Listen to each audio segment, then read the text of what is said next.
What's up, everybody? Thrift Barringer here. Sportsvisions. It's Sportsvisions 92.1 FM. We are live from SEC Media Days 2025. We're kicking off the coverage for college football. It's finally here. I cannot believe it. The summer has gone by so fast. I'm joined by Richard Holdridge, a big part of Sportsvisions. Big Rich, we'll get your, how do you feel? Let's do it again. 3, 2, 1. What's up, everybody? Thrift Barringer here with Sportsvisions. Sportsvisions 92.1 FM. We are live. It's got to be on the road. 3, 2, 1. What's up, everybody? Thrift Barringer here. Sportsvisions on the road at SEC Media Days 2025. Sportsvisions 92.1 FM coverage of SEC Media. Sorry. 3, 2, 1. What's up, everybody? Thrift Barringer here. Sportsvisions on the road 2025 coverage of SEC Media Days. It's finally here, the kickoff of college football season, and a part of our coverage on Sportsvisions 92.1 FM. I'm alongside Richard Holdridge. Big Rich, how is your first day of SEC Media Days like, man? It's been great. Making my SEC Media Day debut live here from the Omni Hotel right next to the College Football Hall of Fame. And we just sunk it in and got the atmosphere and just got to pass a lot of media members just covering SEC schools. We've covered 4 so far today. Yep. We got 4 more tomorrow and then 4 on Wednesday. And it goes until Thursday, but we will be here until Wednesday. Now, DJ Jones is not here. He has entrusted us, which I appreciate, and I love him for it. I don't know if I would have, but me and Rich are going to hold down the fort here and covering and doing our duties and showing and giving you up-to-date information from the SEC Media Days, live from SEC Media Days. So thank you to DJ Jones. He is actually in New Orleans, a part of the NFLPA brain and body assessment, in which they at Tulane University Athletic facility, in which they take care and fly former athletes that played in the NFL. And he had this previously scheduled, and because of this, he had to take care of it. And now we are here covering for him. So DJ, while he's doing that, he'll update you on Thursday when we are all back in studio, and we're going to give you on Thursday next time we do a live show in the morning, 6 a.m. to 9 a.m. on Sports 92.1. Me, you, and him will all be in there. Now, the best of's being played right now. So tomorrow and on Wednesday, it's the best of, but you can get up-to-date information right here on Facebook, on our YouTube channel, on Apple and Spotify, while we are covering all the teams here in SEC Media Days. Yeah, and like we said, we got up here. We were able just to get settled in. We actually were in the room where all the media was, where the press conference. We just caught the tail end of the Vanderbilt press conference. Earlier today, we had LSU, we had South Carolina, Ole Miss, and Vanderbilt closed out this session. And so we're able to just get a feel of what it's going to be like tomorrow, because tomorrow's going to be a busy day, because 2 of the 3 teams that we cover in the Columbus area are going to be taking the podium tomorrow. Greg Sankey kicked it off, as he always does, in like a State of the Union address. Yeah. He does it every time during SEC Media Days. But again, we want to say thank you to DJ Jones. He is in New Orleans, a part of the NFLPA brain and body assessment that he had previously scheduled. So he will be up to date. We've been in contact with him the whole time, and we're letting him know what is going on here. And I cannot wait to see him on Thursday, hear his experience there in New Orleans at Tulane University, and we tell him ours here at SEC Media Day. So, Richard, this being your first one here at the Omni Hotel College Football Hall of Fame, there's a lot of people. There is a lot of media members we've already crossed paths with, including the local guys like Jack Patterson, Jeremy Hayes, Tony Reese, but then seeing the national guys like Paul Feinbaum and his show that is on Sportsvisions 92.1 FM every weekday. It's a part of our lineup, from us at 6 a.m. to 9 a.m., to Dan Patrick, to Colin Coward, to Paul Feinbaum. What a lineup. I don't know anywhere else that has a lineup like that. It's a great lineup. So it was really cool to see all these guys. I know it was a great experience for you. And plus, we saw the SEC Network's money bag man, Scott Williams. Yeah, actually, when we came into that room, we greeted Scott and just happy to see us, and representing Sportsvisions 92.1. We actually joined the room with all the media as Vanderbilt was taking the podium. After Clark Lay was done, then the 3 players had the breakout sessions where they had members of the media. It's a little bit more personal when the players are actually addressing the media, because the coach, every coach actually will address the media kind of like a State of the Union for the program, and then there's a question and answering. Now, you got to be quick. You got to raise your hand, and there's 3 people with microphones, and they point you out. They go straight to you, and it's your time to ask that question. Yeah. And there were some really good questions answered for Clark Lee. I think that I'm really optimistic of how well Vanderbilt's going to be this year. Yeah. Of course, Diego Pavea was also one of the players that was featured. By the way, he was walking around in his suit, and he had suited and booted. And he had his headphones in. But I know it's an eye-opening experience for anyone that's in the media today. But obviously, we've had a ton of fun here in day 1. Day 2 is that's the main day. It's got Texas and Tennessee, and of course, the 2 schools that we care about most. In Georgia and Auburn. Starting early in the morning, it's going to be a long day. There's going to be a ton of people here covering for the biggest names, and especially in the SEC. Yeah. Alabama is in on Wednesday. But we enjoy being here, man, and we appreciate DJ Jones allowing us to be here. We're going to take a break. When we come back from break, we're going to talk and recap day 1 here at SEC Media Days, Sportsvisions at 92.1 FM. We'll be right back after this. Hello, everybody. This is DJ Jones with the Sportsvisions Morning Show for the best in local, regional, and national sports news. Weekdays from 6 a.m. to 9 a.m. You can find the Sportsvisions Morning Show on Facebook, YouTube. Also, you can listen to us on Apple and Spotify by typing in the Sportsvisions Morning Show, and download the Sportsvisions radio app right now in your app store today. Sportsvisions 92.1. We are your hometown sports guys.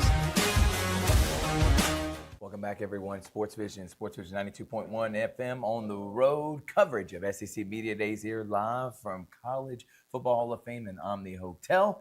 Big Rich, Thrift, Barringer, DJ Jones in New Orleans for the NFLPA Brain and Body Assessment that he had previously scheduled. So we are holding down the fort here today, Richard. Let's talk about day 1. First thing is Greg Sankey. He does his State of the Union.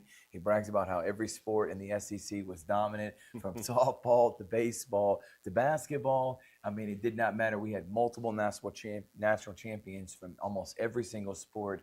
And there's a reason why I say it just means more. So obviously he does that.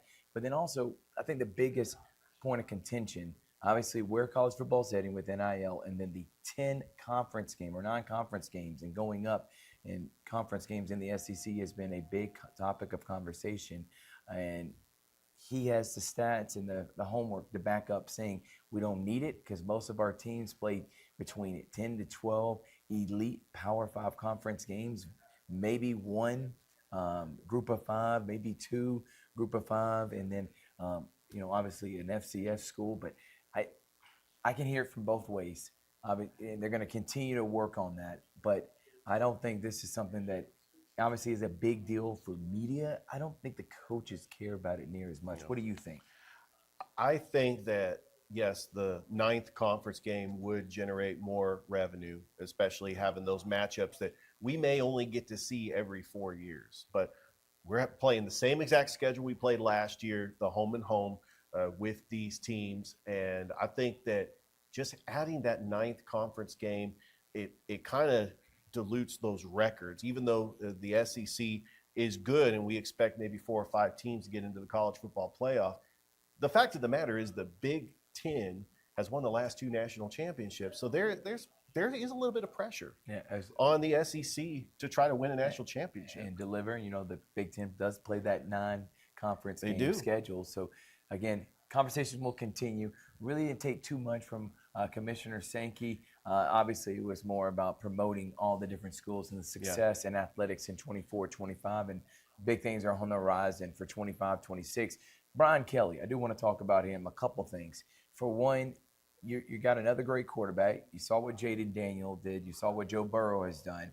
Garrett Nussmeier has that capability. Last year, he had incredible stats. The offense was really good. It's been the defense that's really hindered LSU becoming a national championship contender. The offense has been elite. The defense has been lack thereof. But if you look, and a question was asked today about this, do you think we can see the same progression with Garrett Nussmeier in year 2 that we saw with Joe Burrow and Jaden Daniel? Remember, in year 2 of Jaden Daniel experiment was Heisman. In year 2 of Joe Burrow experiment, Heisman. One of the greatest seasons in the history of college football. Yeah, no Same question. with Jaden Daniel. That's a lot of pressure on Garrett Nussmeier, but I think he has the capability to do that. LSU is my sleeper team. I honestly think they were my sleeper team last year. So fool me once, shame on you. Fool me twice, shame on me. So I'm going to be shame on myself if LSU doesn't do it this year. But I really believe LSU is a sleeper contender that I think can win a national championship next year. They got the experienced quarterback. They have the talent. Can they put it all together and have an elite season? But Brian Kelly really thinks this is his best roster since he's been at LSU. This is a big year for Brian Kelly. Last year, they only won 9 games. Garrett Nussmeier comes in as the Heisman favorite. I think that the defense, especially getting some players back from injury, is going to improve. But still, LSU, they have to go to Alabama. That's going to be a very tough game. They start the season at Clemson. Even though if they lose that game, it doesn't matter. It's a non-conference game. But I think it's going to be a barometer of how good this LSU team is. And one thing that Brian Kelly has had the last 3 years, they have lost that non-conference game. Florida State twice in USC. There is some pressure, even though I think that Brian Kelly is going to do a fantastic job this year. LSU is going to be in the mix for the college football playoff. Yeah. Let's just see how good this LSU team is, because I think all the pieces are in place because they got the quarterback and that defense is going to improve. Let's see. The pieces are going to have to be in place because week 1, they take on Clemson. That's right. So in Death Valley. They don't get to ease their way into the schedule. They take on a really good Clemson team. And remember, LSU played USC last year and Florida State the year before. Yeah. So they have they've had a tough time. How about that quarterback matchup? Cade Klubnik and Garrett Nussmeier. Those are 2 Heisman contenders. That's going to be must-see TV. LSU is 0-3 in their last 3 openers to start the season. FSU twice, 22-23. USC last year. Can Clemson make it 0-4, or would this be the defining win that could catapult a really good special LSU year? Now, from LSU, we go to Ole Miss. And the main thing I want to talk about Ole Miss is I think Lane Kiffin can coach. I think Lane Kiffin is a great motivator and an offensive genius. I think Ole Miss will be 8 or 9 wins, as they are almost every year since he's been there. He has made a consistent contender in Ole Miss. Here's my thing. The only thing I took away today is the comments about Hugh Freeze. Now, people try to misconstrue his tweet, and he's always up to something when he's tweeting out and making posts on social media. I honestly think there was no harm, no foul. He did make another jab saying, hey, I wasn't talking about his golf game, even though it seems like he is amazing at that. So, Hugh, he's got to stick a dig at Hugh Freeze. I feel like they're friends. I'm not making a big deal about it. I know there's aggregators out there and people in the social media world that are trying to make this bigger than what it is. I'm not one of those. I think it's all in jest and fun.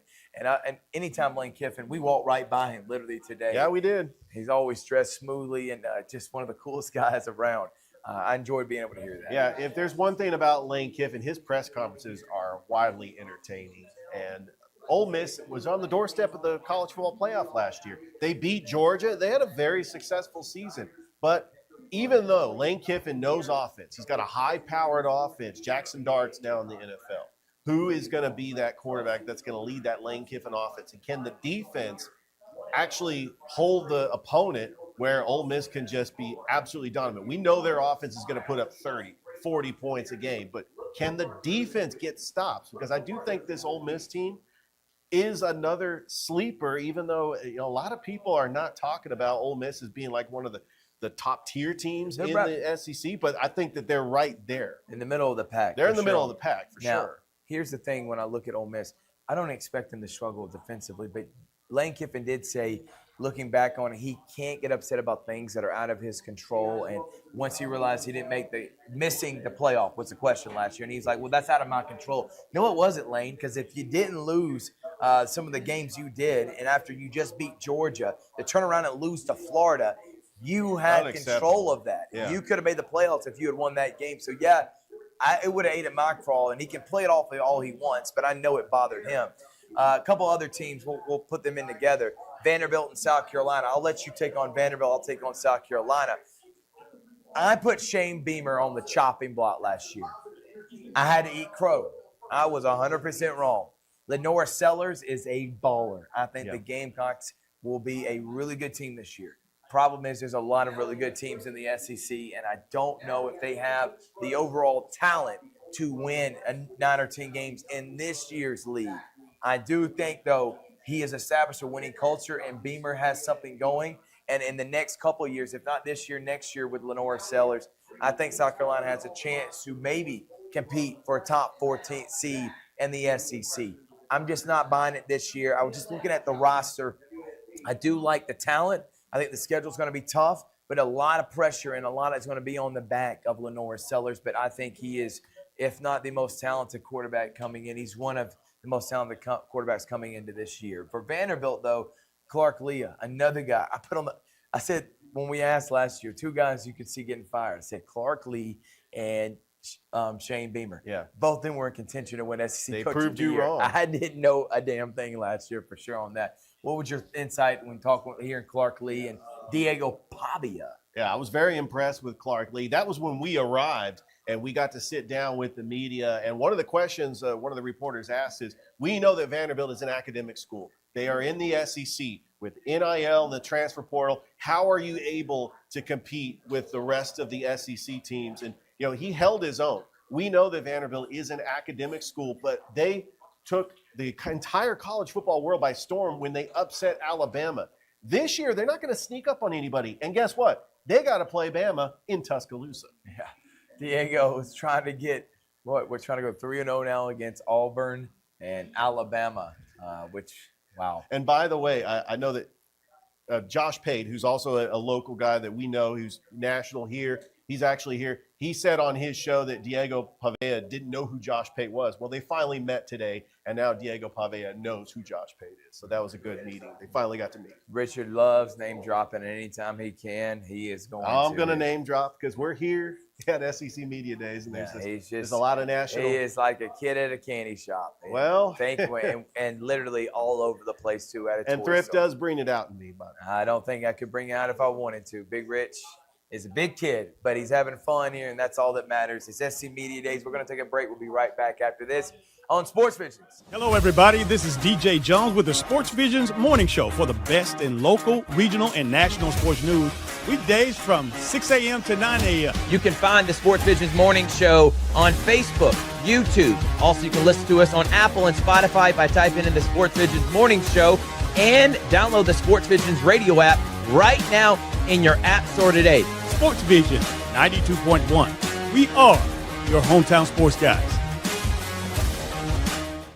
It's On the Road with Sportsvisions here, Sportsvisions 92.1 FM. You get all the live coverage on Facebook, YouTube, Apple, and Spotify. We'll have all this show. Any interviews we got coming up tomorrow and Wednesday when we do Georgia, Alabama, and Auburn will all be a part of the Sportsvisions network. And then, of course, you got the best of Sportsvisions morning show being played on right now on Sportsvisions 92.1 FM, 6 a.m. to 9 a.m., part of Dan Patrick, Colin Cowherd, and then we even have Paul Feinbaum, who which, is by live the way, here on our station. when we were sitting down, we were in the backdrop of the Paul Feinbaum show. And again, he's like a kid at a candy Look, shop. I got up and I happened to staring and waving at the camera. I like, was not waving. What are you doing? I got up and I just so happened to know that Paul Feinbaum and he literally texted his mom, "Were you watching Feinbaum?" I was on it. No, but seriously though, we've had a lot of fun here. You can make sure to follow us on social media. And anytime you are looking to be a sponsor, all you got to do is contact me or DJ Jones. We'd love you to be a part of our coverage. And we got a massive year coming up here. So we're excited about that. We've had a lot of fun here at SEC Media Days. It's just huge for us to be here. And we're excited about tomorrow. And let's go ahead and kind of preview some of tomorrow, what we're expecting. And we're going to be live throughout the day. We'll have hits at 12 o'clock and then, of course, at 6 o'clock. And we'll have interviews throughout the day from Jack Patterson and Mike G and anybody else that we can grab, Jordan D. Hill. And first thing, Georgia and Auburn. Let's go Auburn first. Hugh Freeze, we keep saying, Jackson Arnold, is he the guy? Because guess who's hitched his wagon to the Jackson Arnold train? That is Hugh Freeze. And now he believes that this five-star quarterback has what it takes to take his program, who he in years past, the previous 2 years, the roster wasn't where it needed to be. That's why they went 6-6. I think last year was coaching malpractice, how bad the coaching was. I think the talent was there, and they should have won way more games than they did, but that's neither here nor there. They have the talent this year. The schedule is favorable. I need to see major improvement from Auburn, and it's going to start at the quarterback position. But more than Jackson Arnold, because that's where everybody wants to go. Who's going to be the starting quarterback? Who's calling the plays? Is it Derek Nix or is it Hugh Freeze? So that is where my question is. Who's calling the plays? And I've said that since I've been on with Mike G in the War Report, Richard. You got to make sure you understand who's calling the plays. Auburn, who's your biggest question? Yeah, my biggest question mark is, like you mentioned, Jackson Arnold. He cannot make the big mistake.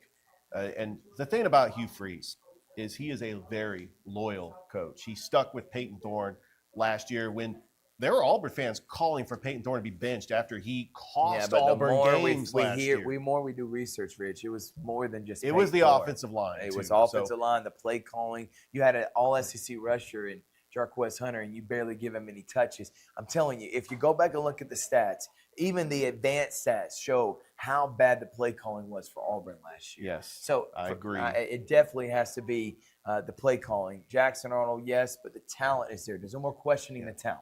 No. Offensive line is better this year. They got more wide receivers from the transfer portal. They got a wide receiver from Georgia Tech. Cam Coleman in his second year. It could be a breakout star in the SEC. The receivers, though, Rich, maybe the best in Auburn history. No the offensive line this year may have a Remington Award winner at the center position. The offensive line's the best it's been since 2017 when they had Braden Smith and multiple guys that got drafted in the NFL.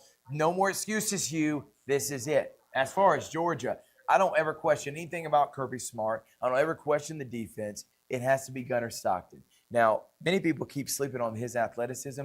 You don't throw 55 touchdowns and 1 interception, over 1,500 yards rushing, 15 rushing touchdowns at Raven County his senior year and not say he's an athlete. So the guy can ball, and if you put him in position to succeed, I saw Stetson Bennett do it. Why can't Gunnar Stockton? But again, his progression and his leadership and his ability to take that Georgia offense from game manager, not making mistakes, to dominating people will go a long way in seeing if Georgia is the prohibitive favorite along with Texas going into this year. I think the writing was written on the wall in the SEC championship against Texas when he replaced Carson Beck, who's now at Miami, and Gunnar Stockton helped Georgia come back and win the SEC championship. Now, I mean, he did okay in the Sugar Bowl against Notre Dame, but I think that those were some self-inflicting wounds that I think that Georgia is looking into this season, and they're out for just motivation because that game, they look at the tape and they knew they were better than Notre Dame. I still think that Georgia is one of the favorites in the SEC, along with Texas and Alabama. Yeah. But Kirby Smart can recruit. Time and time again, a top 3, top 5 recruiting class. Still losing a lot of players in the first round of the NFL, like Jalen Walker, Michael Williams, Malachi Starks. But it doesn't matter. They reload on defense. You got KJ Bolin. I mean, you got CJ Allen. I mean, you've got some ballers on defense. And then Nate Frazier is going to be the running back. I feel the wide receiver room has improved. This may be the best receiver Dylan Bell, look out for Dylan Bell. There's been 3 transfers. Yeah. Dylan Bell might even start this year. Yeah. And he's leading receiver from last year. This may be the best receiving core that Georgia's had in a long time. Then we only got that. We got home, sweet home to me. Good old Rocky Top. Rocky Top, Tennessee. So we got Tennessee tomorrow, and they always do it bigger in Texas. Steve Sarkisian, and probably the biggest show right now in college football because Paul Fonbaum's saying that he is better. He may be the best quarterback we've seen in college football. Since Andrew Luck? So, since Tim Tebow. Since Tim Tebow. Yeah, he didn't even say Andrew Luck. He didn't say Joe Burrow. He didn't say Cam Newton. He said since Tim Tebow. Arch Manning, that's a lot of pressure on you. I don't know if you meant to put it on yourself, but Paul Fonbaum did. But he did. So we'll be able to talk about that tomorrow as well. So again, like us on Facebook, subscribe to YouTube, listen to Sportsvisions 92.1 FM, and make sure to follow us on Apple and Spotify. From Big Ridge, I'm Thrift, wrapping up day number 1, live from Omni Hotel, College Football Hall of Fame. It's a 2025 SEC Media Days, part of On the Road with Sportsvisions. We won't be right back. We're going to end the broadcast. DJ Jones, as he always says, keep your eye on the ball. We'll see you tomorrow from SEC Media Days.